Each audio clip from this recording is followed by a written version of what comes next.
কেবলমাত্র দুপুরবেলা আমার চুল খোলার সময়, আমার একলার সময় গা থেকে ভারী ভারী অলংকার নামিয়ে রাখতাম মাটিতে, বইয়ের পাতায় রাখতাম আদর, জানলা খুলে রোদ্দুর ছুঁয়ে ছুঁয়ে পড়তাম।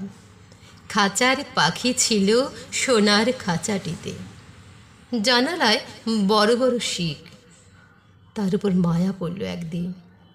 আমি বই থেকে মুখ তুলে জিজ্ঞেস করলাম, কে তুমি? সে বলল, বনের পাখি। আমি মুখ নামিয়ে আবার অক্ষরে আমাকে রাখলাম, আবৃত্তি করলাম, একদা কি করিয়া মিলন হলো দোহে। জানালার শিক ছোট হয়ে মায়া বড় হলো, নিশ্চুপ মায়া, বড় নির্মল। বললাম, এখানে কেন এসেছ? শিকলে বাঁধা আমি বেশ আছি, জানো না? সে ধীরে ধীরে বলল, তুমি কোনখানে থাকো? আমি দুপুর দেখিয়ে বললাম, কেন? এইখানে। সে হরেক গান শোনালো, বলল, শিখে নাও। আমি এদিক ওদিক তাকালাম। সূর্য একটু সরলেই আমার চুল গোটানোর সময়। শিকল ধরে টানবে সংসার, স্বামী, সন্তান, শ্বশুর, শাশুড়ি, অসুখ, অনিদ্রা। বললাম, একে ঘর বলে তা জানো? সে হাসল, বলল, তুমি যাকে ঘর বলছো সে আসলে তোমার কালশিটে। তুমি যাকে বন্ধন বলছো সে তোমার ফাঁস।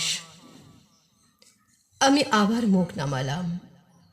অক্ষরগুলো এলোমেলো কেমন যেন। সে বলল, ভয় পাচ্ছ? আমি জোরে জোরে বললাম, খাঁচাটি পরিপাটি, কেমন ঢাকা চারিধার। সে হাত বাড়ালো, জানলার শিকগুলো প্রবল হয়ে উঠল। আমি চুল গোটানোর সময় হয়ে এলো। সে বলল, একটু সাহস আনো, একটু বল, ভেঙে ফেলো, ভেঙে ফেলো এইসব মিথ্যে ছলনা।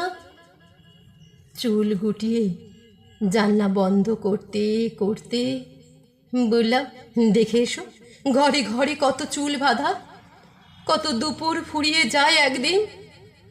পাঠ শেষ হলে কত বই উঠে যায় র্যাকে।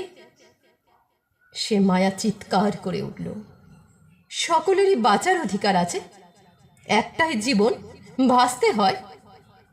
আমি বের বের করি, অনাদি করে টিকে থাকে কত সংসার। অলংকার পড়তে পড়তে আমি কবিতা শেষ করি। খাঁচার পাখি বলে, হায় মোর শকতি নাহি উড়িবার।